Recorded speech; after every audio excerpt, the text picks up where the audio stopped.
فَإِذَا ظَهَرَ فِيكُمْ حُبُّ الْعَيْشِ، جب دنیا کی زندگی کی محبت کا نشہ،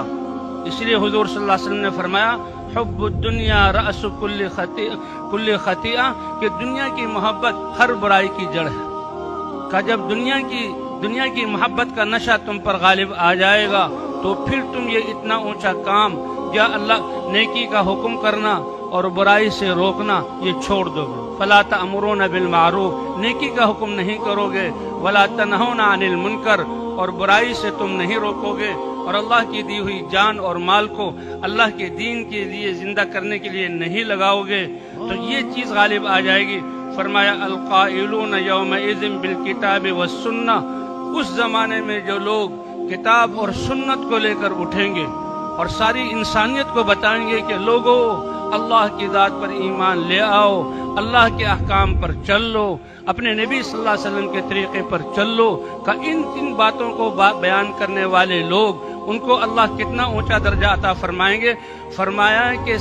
حضور صلی اللہ علیہ وسلم کے صحابہ میں سے، مہاجرین اور انصار میں سے جو سابقین اور آگے بڑھنے والے ہیں تو اس زمانے میں کتاب اور سنت کے بولنے والوں کو اللہ ان کی طرح اجر عطا فرمائیں گے۔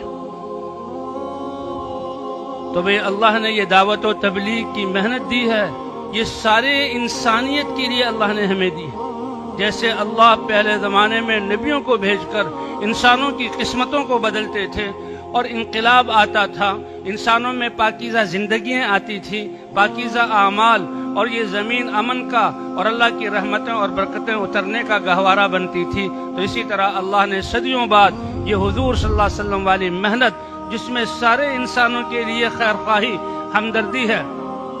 اور ان کو ناکامی سے بچانا ہے، اللہ نے یہ محنت ہمیں عطا فرمائی ہے۔ یہ محنت تو ہماری امتیازی شان ہے، اللہ اس محنت کی قدر کرنے کی توفیق عطا فرمائے۔ یہ محنت تو ہماری زندگی کا مقصد ہے۔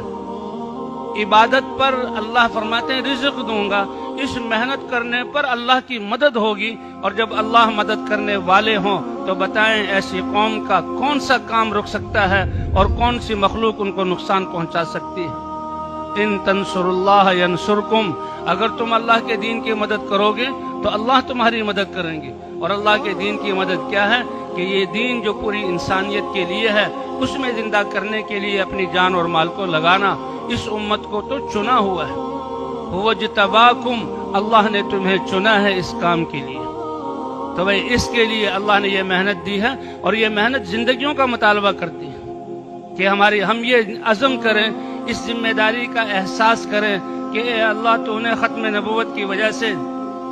ساری انسانیت تک پیغام پہنچانے کی ذمہ داری دی، اب تک جو کوتاہی ہوئی ہے اے اللہ وہ معاف فرما دے، اور بقیہ زندگی اے اللہ اب یہ بقیہ زندگی ہماری تیرے پیغام کو مخلوق تک پہنچانے میں اور انسانوں کو تجھ سے ملانے میں اور تیری رحمت سے فائدہ اٹھانے والا بنانے میں اور آخرت میں کامیاب ہونے والا بنانے میں ہماری زندگی اس میں صرف ہوگی، تو اللہ ہماری مدد فرما کر ہمارے کاموں کو بنائیں گے۔ تو بھئی کیا خیال ہے، اس کے لیے تیار ہیں ہم سب انشاءاللہ؟ ہاں، کافل القائلون یومئذ بالکتاب والسنہ، اس زمانے میں کتاب اور سنت کو بیان کرنے والے اللہ مہاجرین میں سے جو صحابہ میں سے مہاجرین اور انصار میں سے سابقین ہیں، اللہ ان کا اجر عطا فرمائیں گے۔ ایک روایت میں فرمایا کہ آخر زمانے میں جو دین کی محنت کرنے والے ہوں گے، اللہ ان محنت کرنے والوں کو 50 آدمیوں کے محنت کے بقدر اجر عطا فرمائیں گے۔ تو صحابہ کرام بڑے حیران ہوئے کہ محنت ایک شخص کی اور ایک شخص کے بقدر اور اجر 50 آدمیوں کے برابر، تو صحابہ اسی پر حیران تھے۔ صحابہ نے پوچھا اے اللہ کے رسول 50 انہی میں سے ان کے برابر یا 50 کوئی اور؟ اللہ کے رسول نے فرمایا نہیں، وہ آخری زمانے میں جو محنت کرنے والے ہوں گے ان میں سے ہر ایک کو تم میں سے 50 آدمیوں کی محنت کے بقدر اللہ ان کو اجر عطا فرمائیں گے۔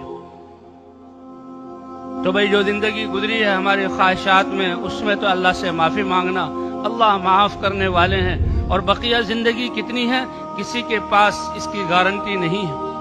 حدیث میں تو آتا ہے صبح کی ہے تو شام کا انتظار مت کرو، شام کی ہے تو صبح کا انتظار مت کرو، بلکہ ایک حدیث میں تو آیا ہے کہ سلام ایک طرف پھیروں تو اس کا یقین نہیں کہ دوسری طرف سلام پھیر لوں گا۔ اور اللہ کا معاملہ اتنا عجیب ہے کہ انسان دل میں پکا عزم اور ارادہ کر لے، اے اللہ میں نے اب اس محنت والا بن کر رہنا ہے، تیرے پیغام کو دنیا میں پہنچانا ہے، تو اللہ کے ہاں یہ انسان اس محنت والا لکھ دیا جاتا ہے اور اس محنت والا شمار ہوتا ہے، اور اللہ کا معاملہ اسی کے بقدر ہوتا ہے۔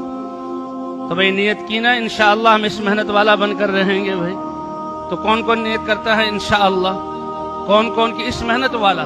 پھر اللہ تربیت کریں گے، اللہ علم سکھلائیں گے۔ اب ہم اس محنت والے ہیں تو اس کے لیے سب سے پہلے یہ بھئی اس مجمع میں سے جس کے 4 مہینے نہیں لگے، سب سے پہلے تو اپنے آپ کو پیش کریں کہ سب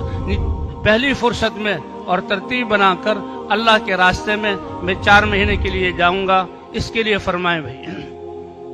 فرمائیں بھئی کون تیار ہے؟